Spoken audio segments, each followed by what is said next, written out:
Bonjour à tous et bienvenue dans ma salle de jeu. Alors aujourd'hui dans cette vidéo je vais vous présenter trois choses. Déjà j'ai changé ma décoration. Voilà, c'est fini l'automne déjà pour moi, mais vous savez, moi au mois de novembre c'est déjà Noël. Donc décoration de Noël. La deuxième chose c'est que j'ai enlevé mon meuble d'activité qui était au milieu ici. Je l'ai mis sur le côté, ce qui me fait une pièce beaucoup plus grande. Et la troisième chose, comme vous pouvez le voir là-bas, j'ai réinstallé un coin bébé. Je vais vous expliquer pourquoi. Alors, on va commencer par la décoration de Noël. Donc, j'ai mis une guirlande, hop, sur la tringle à rideau et un petit pingouin sur la vitre. Sur le meuble,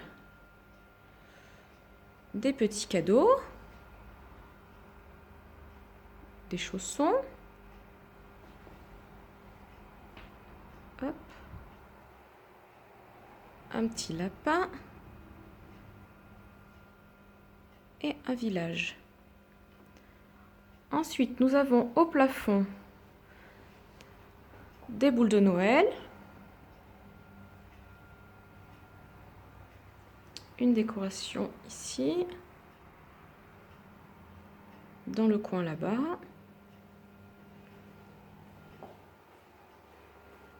et une guirlande là. Voilà pour la décoration de Noël. Donc voilà, moi c'est vrai que la décoration de Noël c'est quelque chose que j'aime beaucoup. Je trouve ça joyeux. Puis j'ai gardé mon âme d'enfance pour ce côté de Noël, hein, vraiment. C'est quelque chose que je mets tout le temps au mois de novembre. Voilà, ensuite le meuble. Donc si vous avez vu mes vidéos précédentes, le meuble était au milieu parce que je m'en servais de sas d'entrée. Finalement ça me prenait de la place pour rien. Donc le sas d'entrée, eh ben, c'est les paillassons sous mes pieds, hein, et puis voilà. Et j'ai installé le meuble du coup sur le côté. Voilà, ce qui me fait une pièce beaucoup plus grande. Au niveau des jeux, donc on n'a pas trop changé pour le moment, hein, parce que les puzzles sont pas encore acquis. Donc il y a toujours la boîte à forme, le circuit des voitures, les premiers puzzles avec les ficelles, enfin les premiers puzzles attachés quoi. Les puzzles avec les formes. On a commencé celui-là, là, qui elles y arrivent quand même toutes les deux.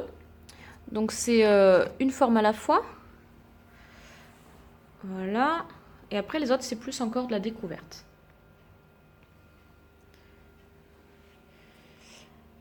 Hop, alors ensuite ici j'ai les livres donc que je laisse encore en hauteur ceux-là. C'est des livres qu'on lit mais que je remets en hauteur parce que y a beaucoup de jeux qui vont encore à la bouche. Donc les livres mâchouillés c'est pas cool. Donc voilà, on les lit mais je les remets en hauteur pour le moment. Après ils descendront, hein, vraiment je pense d'ici quelques mois ce sera bon, hein, mais voilà. Pour le moment ils sont en haut. Donc on a la boîte multi-activité, un boulier et un autre puzzle comme ça avec des petits miroirs dedans. Ensuite on a des instruments de musique, donc bouteille sensorielle, maracas et tambourin je crois, je sais plus comment ça s'appelle. Voilà. Des petits poupons en bas. Donc pour les jeux ici. Et j'ai fait un petit coin là-bas. Donc sur l'étagère que je vous ai montré, ça va être plus les jeux, comment on va dire, éducatifs, parce qu'il y a beaucoup de puzzles par exemple. Et là j'ai créé un petit espace plutôt ludique, donc création de tours en cube. Voilà, jouer avec des petites voitures, les faire rouler ou construire quelque chose en Lego. Voilà, j'ai voulu recréer un autre espace de jeu, pour qu'il y ait plusieurs espaces de jeu. Je trouve ça aussi sympa qu'elles soient pas l'une sur l'autre et voilà, qu'il y ait un autre espace. Ça occupe aussi finalement ma marche d'escalier là qui ne sert à rien, mais bon voilà, elle doit être un peu dure à casser donc on l'a laissée. Donc finalement je m'en sers aussi d'étagère. Voilà, et j'ai commencé à créer un tableau d'activités comme ça. Donc finalement les jeux on les trouve pas toujours dans un magasin de jouets, hein, on les trouve aussi dans un magasin de bricolage. Voilà, j'ai créé donc ça avec des roulettes qui sont bien appréciées. J'ai un petit loquet comme ça. Et comme ça aussi. Voilà. J'aimerais mettre quelque chose au milieu qui tourne. Par exemple, je pensais à... je sais pas si vous voyez les vieux téléphones avec les... pour composer le numéro, il fallait tourner une roue avec des trous là, avec les doigts. Enfin bon, je sais pas si vous voyez ce que c'est sur les vieux téléphones. J'aimerais trouver quelque chose comme ça ou quelque chose qui tourne. Voilà, donc si vous avez une idée que je peux mettre au milieu, un objet qui tourne, qu'on peut faire tourner avec les doigts par exemple, et ben laissez-moi un commentaire ou une photo, et ça me donnera des idées. Voilà, j'aimerais bien compléter un petit peu le tableau. Mais bon, déjà c'est bien apprécié. Voilà, donc pour les jeux. Et ensuite, on a tout ce qui est imitation, donc une petite fille dans la poussette, un petit garçon dans le lit et la dinette. Voilà, chaque emplacement a vraiment son objectif, ses jeux. Voilà, là c'est vraiment imitation. Tout ce qui est sur l'étagère, ça va être éducatif, puzzle, boîte à forme, enfin voilà. Et tout ce qui est là-bas, ça va être vraiment pour la construction et puis jouer avec les voitures, voilà tout ça. Donc à l'entrée, toujours le porte-manteau et le miroir. Et ici, toujours l'aquarium avec les poissons. Voilà.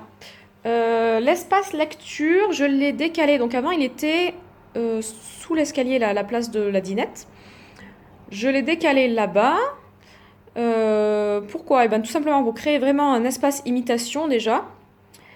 Et j'ai mis l'espace donc lecture détente, on va dire, à côté du tapis d'éveil pour que ce soit un coin calme. Voilà, le but c'est pas de mettre des cubes à côté du tapis d'éveil, hein. C'est pas le but que l'enfant se prenne un cube dans la tête ou quoi. Donc voilà, j'ai vraiment mis le coin lecture à côté du tapis d'éveil. Donc pourquoi un tapis d'éveil? Tout simplement, pour le moment, donc j'ai une petite fille de 15 mois et une autre de 13 mois. Et à partir du 22, je vais commencer l'adaptation avec une petite fille encore, donc on va vraiment rester entre filles, hein. Une petite fille qui aura 5 mois. Voilà.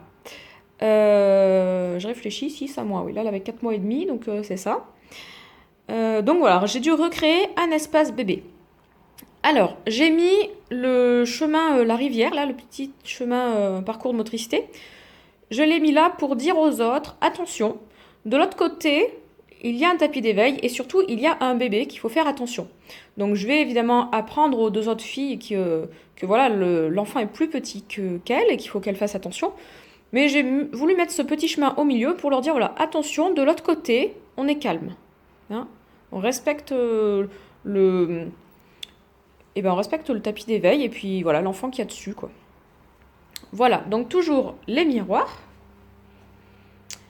Ensuite, on a ici les 3 balles Ludiball. Donc une avec des picous, une avec des petites formes comme ça, et une avec des petites bosses. Voilà, les Ludiball, elles sont bien, elles sont légères, elles sont faciles à manipuler. Et voilà, pour le côté sensoriel, c'est vraiment super. Ensuite, j'ai une balle à trous. J'ai trouvé aussi dernièrement ce miroir là qui est assez sympa. Il y a une poignée pour bien attraper. Il y a des petites roulettes sur les côtés. Donc voilà. Ensuite, j'ai un petit livre comme ça qui fait du bruit.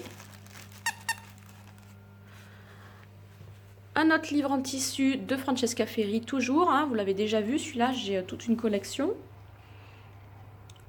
Un petit doudou et un autre livre là-bas. J'ai un hochet comme ça ici et un autre là.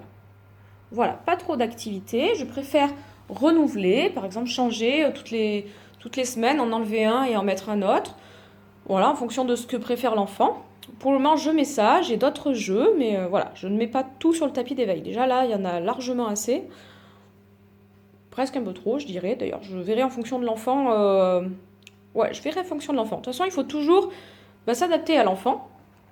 Évoluer l'environnement en fonction de l'enfant. S'il n'aime pas un jeu, on change. S'il préfère les jeux, les hochets par exemple avec des petites billes, on va mettre un jeu comme ça. Enfin, voilà, moi j'observe l'enfant en fonction de ce qu'il aime ou de ce qu'il fait, je fais évoluer l'environnement. Donc on verra, le bébé arrive donc le 22 et en fonction de comment ça se passe, qu'est-ce qu'elle préfère, je ferai évoluer son environnement. Voilà, donc pour le moment ça va être du tapis d'éveil. Elle sait se retourner sur le ventre apparemment. Donc elle va apprendre à se retourner de nouveau sur le dos. et puis à avancer. Donc voilà, petit à petit, hein, tranquille. Il y a le tapis. Voilà, si jamais je vois que le chemin au milieu, la rivière là, bah, la gêne, je l'enlève. Sinon, ça peut aussi bah, l'amener à passer par-dessus. Voilà, vraiment, je verrai en fonction d'elle. En tout cas, au milieu, j'ai pas remis tout le parcours de motricité pour le moment, donc je le mets de temps en temps, je vais pas le laisser tout le temps. Vous savez que j'ai des cerceaux et une barre aussi pour passer dessus, enfin des gros plots. Voilà. Mais pour le moment, je laisse vraiment de la place parce que donc les deux filles de 15 mois et 13 mois aiment faire du chariot de marche. D'ailleurs, je ne vous l'ai pas mis là. Mais voilà, le chariot de marche en ce moment, c'est vraiment l'utilité, enfin l'activité favorite, on va dire. Voilà, la petite de 13 mois se déplace aussi avec la poussette. Mais le chariot de marche va être plus stable pour la petite fille de 15 mois. Donc voilà, je veux vraiment laisser de la place ici. Voilà, donc pour ma salle de jeu. Si vous avez des questions, vous n'hésitez pas à me laisser un commentaire.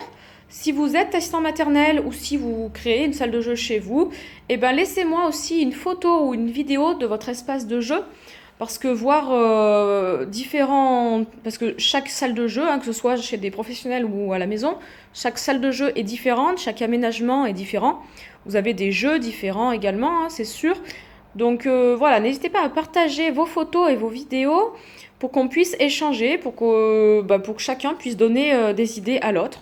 Voilà, des idées d'aménagement, des idées de jeu. Donc voilà, n'hésitez pas à échanger. C'est vraiment ce que j'apprécie quand on peut échanger entre nous. Voilà. Hop, je vous refais un petit tour.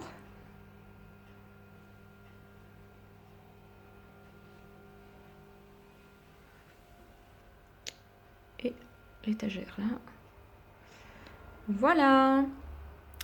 Je vous mets cette vidéo sur ma page Facebook Nounou Justine, assistante maternelle agréée, et sur mon groupe Facebook Petite Enfance et Bienveillance. Bon après-midi, au revoir.